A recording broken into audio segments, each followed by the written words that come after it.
Hey, good morning, everybody, or good afternoon. This is Reed here.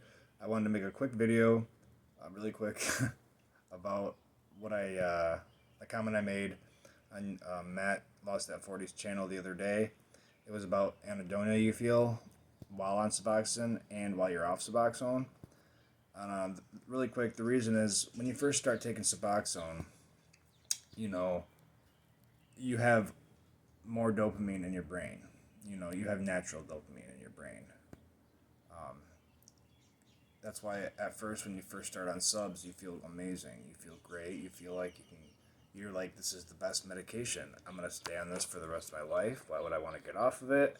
This is great. Some time goes on. 6 months to a year passes, and you don't notice it when it happens. But when you look back in hindsight, you realize you're a little bit more dull of a personality.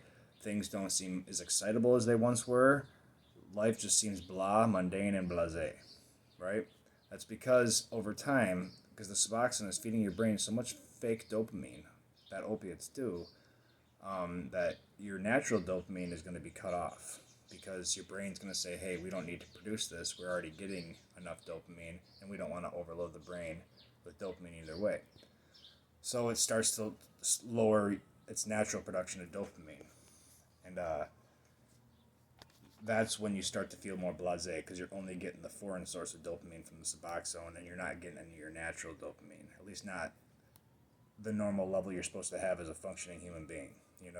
So, after a while, you're just stuck with the fake dopamine and your regular dopamine's far away on vacation, like in Aruba or somewhere far away.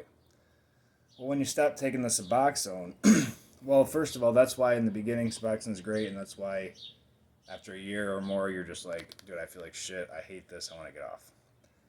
So when you stop taking the Suboxone, you're taking away your only source of dopamine, which is the external source, because your brain has stopped producing dopamine by itself. Not permanently, just because you were giving it Suboxone. So it's like either it had to stop the Suboxone from coming to the brain, or it's got to stop making its own dopamine because it's too much dopamine. Your brain can't stop you from taking Suboxone, but it can stop itself from producing your natural dopamine, and that's what it does. So, say you're on subs for 4 years or 7 years, like me, and then you stop taking the Suboxone. There's a trial. There's a waiting period for your dopamine to come back to its full levels and enough to make you feel okay without the Suboxone, and that's the period of anhedonia you feel. You're gonna feel like you don't want to do anything. You're gonna feel everything's gonna seem like a chore. You're not gonna want to do anything. You're not gonna want to shower. You're not gonna want to get up. You're not gonna want to. Nothing's gonna seem fun. Nothing is gonna have a string of dopamine like normal people in their thoughts when they think about something. Oh, it's followed with a string of dopamine that says, "Hey, I want to do that." You're not gonna get any of that. Just for a little bit when you first come off Suboxone. Um, But that's why you have a period of anhedonia when you don't have any dopamine in your brain because you took away your Suboxone and your natural dopamine's in Aruba on vacation. So I hope that makes sense to everybody. That's really how it works. Um, yeah, let's see, really quick. Um, yeah, that's how it works. Everybody have a great day. Matt, you're doing awesome. I'm still on low dose Suboxone. Um, I get depressed sometimes, but it is what it is.